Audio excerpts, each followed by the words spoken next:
날마다 하나님 말씀 가까이 하는 성도님들에게 하나님의 은혜가 함께하길 원합니다. 오늘 하나님 주신 말씀은 출애굽기 22장 1절에서 6절까지 말씀입니다.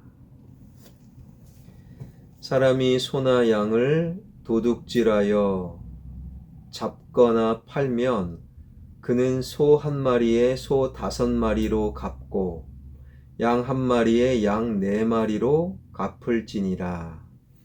도둑이 뚫고 들어오는 것을 보고 그를 쳐 죽이면 피 흘린 죄가 없으나 해 돋은 후에는 피 흘린 죄가 있으리라. 도둑은 반드시 배상할 것이나 배상할 것이 없으면 그 몸을 팔아 그 도둑질한 것을 배상할 것이요. 도둑질한 것이 살아 그의 손에 있으면 소나 나귀나 양을 막론하고 갑절을 배상할지니라. 사람이 밭에서나 포도원에서 짐승을 먹이다가 자기의 짐승을 놓아 남의 밭에서 먹게 하면 자기 밭에 가장 좋은 것과 자기 포도원에 가장 좋은 것으로 배상할지니라.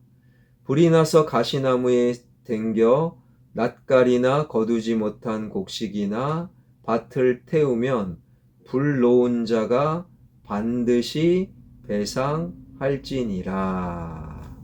아멘. 하나님께서는 가장 크고 위대한 10가지 계명 10계명을 말씀하신 이후에 10계명 하위법, 실생활에서 있을 법한 상황에 대해서 여러 가지로 율법을 말씀하고 계시는데 오늘 본문은요, 바로 배상하라, 갚아라, 배상에 관한 법입니다. 1절입니다. 사람이 소나 양을 도둑질하여 잡거나 팔면 그는 소 한 마리에 소 5마리로 갚고 양 한 마리에 양 4마리로 갚을지니라. 소는 5배, 양은 4배 등등 다른 사람의 물건을 빼앗고 훔치면 다른 사람에게 손해를 끼치면 반드시 갚아라. 때로는 2배, 때로는 4배, 5배 반드시 배상하라. 이 배상에 관한 율법은요, 10계명, 8계명, 도둑질하지 말라, 그리고 10계명, 다른 사람의 것을 탐내지 말라, 탐심에 관한 계명과 연결이 됩니다.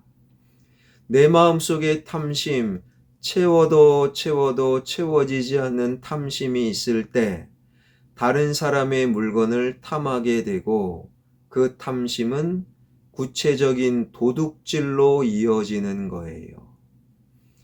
그렇게 다른 사람의 것을 도둑질하고 빼앗으면 반드시 갚아라, 배상하라. 이러한 율법이 다윗의 인생에 그대로 적용이 되었지요. 다윗이 충신 우리아의 아내 밧세바를 성적으로 범합니다. 그러니까 10계명, 7계명, 8계명, 10계명을 어긴 거예요.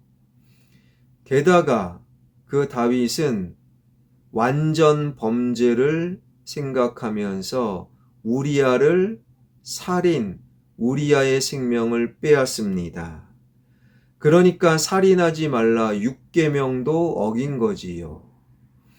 그러한 다윗에게 하나님은 나단 선지자를 보내셔서 비유의 말씀, 한 마을에 큰 부자가 있었는데 그 부자가 자기 것은 놔두고 옆에 가난한 집, 딱 어린 양 새끼 한 마리를 갖고 있는 가난한 집에 그 양 새끼를 빼앗았다.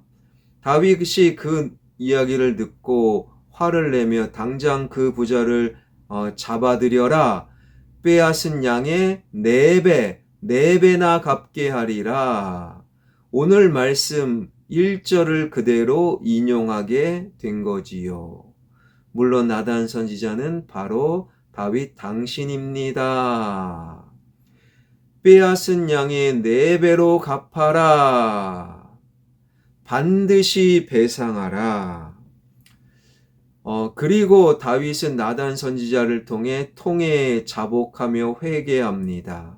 하나님은 그 다윗의 죄, 남의 아내를 빼앗고 간음하고 살인하고 탐하고 10계명, 6계명, 7계명, 8계명, 10계명을 어겼던 다윗을 용서하셨어요. 그러나 용서가 끝이 아닙니다. 배상하라. 하나님이 말씀하신 것처럼 밧세바를 범하고 6계명, 7계명, 8계명, 10계명을 어겨 태어난 다윗과 밧세바의 첫 번째 아들을 하나님께서는 그 아들의 생명을 거두어 가셨다라는 거예요. 하나님은 용서하십니다. 하나님은 모든 죄를 품어주셔요. 그러나 그 죄의 책임을 반드시 물으신다. 없었던 걸로 해줄게. 하나님은 그런 분이 아니에요. 이것이 바로 오늘 살피는 배상하라 이 말씀 속에 담겨져 있는 하나님의 마음이라는 거예요. 몇 해 전에 고위 공직자, 그 공직자가 부하 직원을 성적으로 굉장히 괴롭혔어요. 그것이 TV의 언론에 대대적으로 보도가 된 적이 있지요. 근데 시간이 얼마 지난 후 그 고위공직자가 이제는 그 자리에서 쫓겨나기는 했어도 이젠 시간이 지나서 어떤 교회, 대형 교회입니다. 대형 교회에 등록을 하고 새 가족이 됐고 교회에서도 고위공직자였던 사람이 새가족 교육을 마쳤으니 이벤트다 싶었던 모양입니다. 예배 중에 간증을 시킨 거예요.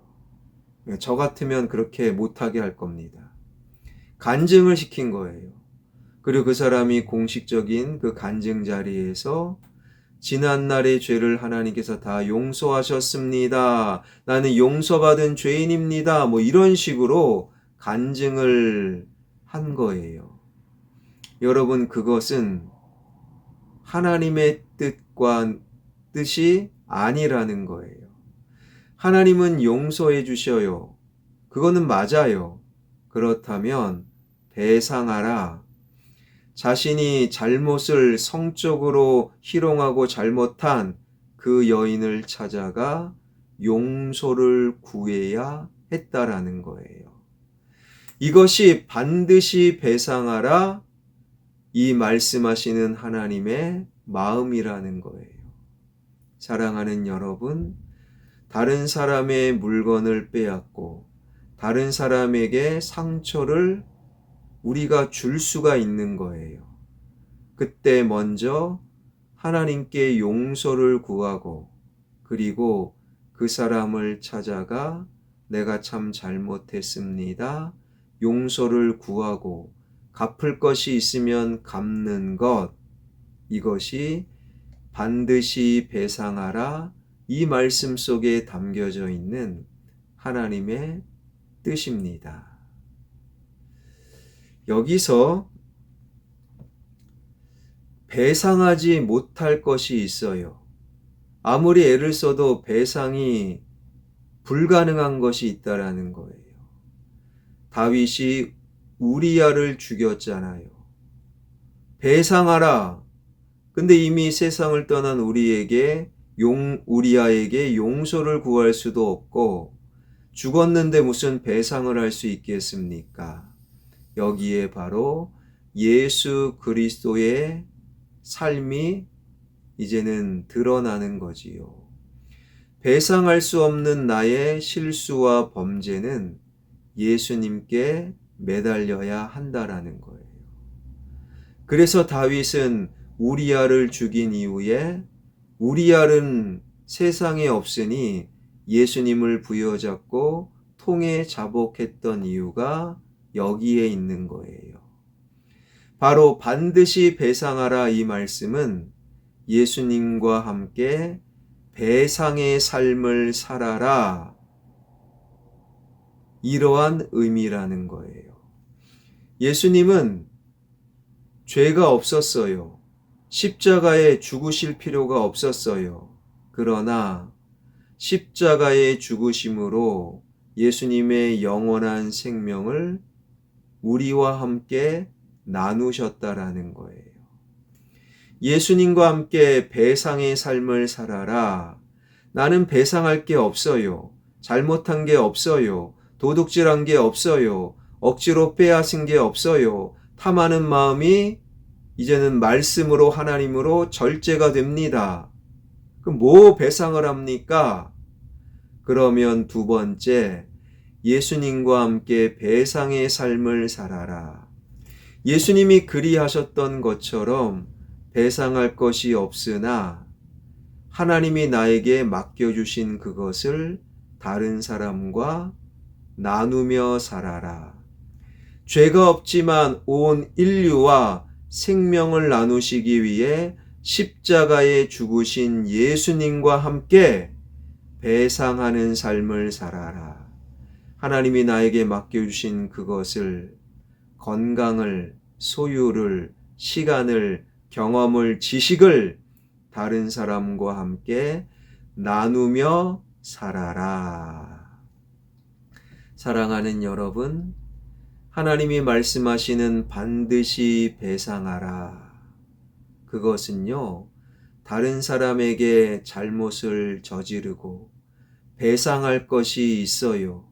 나의 잘못이 분명합니다. 그러면 먼저 하나님께 용서를 구하고 그 사람을 찾아가 용서를 구하고 때로는 갚을 것이 있으면 2배, 4배, 5배 반드시 갚아라. 그리고 예수님이 그리하셨던 것처럼 배상할 것이 없어요. 그렇다면 예수님과 함께 나의 것을 나누며 살아라. 반드시 배상하라. 이 말씀을 알고 이 말씀대로 살아가는 저와 여러분, 우리 모두가 되길 주님의 이름으로 축원합니다. 기도하겠습니다. 반드시 배상하라 말씀하시는 하나님, 다른 사람의 것을 빼앗고 다른 사람의 것을 도둑질하고 배상할 것이 있고 나의 잘못이 분명할 때 먼저 하나님께 용서를 구하고 그 사람을 찾아가 용서를 구하는, 갚을 것이 있다면 2배, 4배, 5배로 갚을 수 있는 나와 우리 되게 하여 주옵소서.